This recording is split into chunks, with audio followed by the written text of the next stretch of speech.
এই দেখেন ভাই, এগে হলো কষ্টের জীবন। এই ওঠ, এই এই এই গেঞ্জিটা ল, এই গেঞ্জিটা ল, এই বেটা এই গেঞ্জিটা ল। শীতে থাকতে পারবি রাত্রে?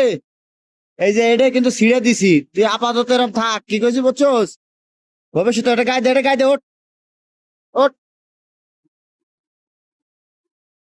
এটা গায়ে দে।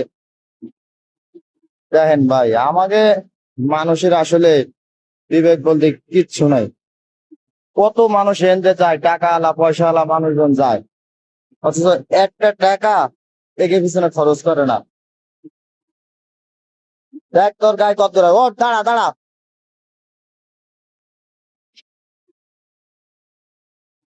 দেখ আমার তো টাকা এখন নাই বুঝছস, এই কারণে আমি তোরে এটা আপাতত কিনে দিছি।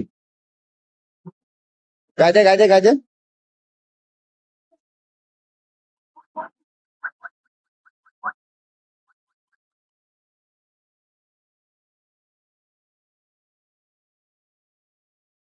এই কত বড় হয়েছে, দেখ যেটা পাইছি এটা আমি তোরে দিছি। কি কইছি বুঝছস? আমার দ্বারা এখন টাকা পয়সা নাই ভাই, আমার দেহে তোরে খুব মায়া লাগছে, খুব মায়া লাগছে।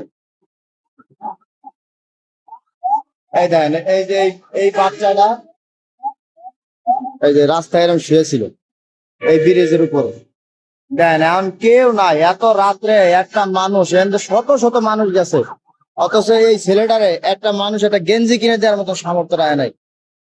আমাদের এখন টাকা নাই, তাই 150 টাকা দিয়ে জিনিসটা আইনি দিছি। তুমি থাকো ভাই, হ্যাঁ? তোমার ঘুমের তো উঠাইছি, কষ্ট দিছি ভাই, মন খারাপ করো না, হ্যাঁ? দোয়া করো, আল্লাহ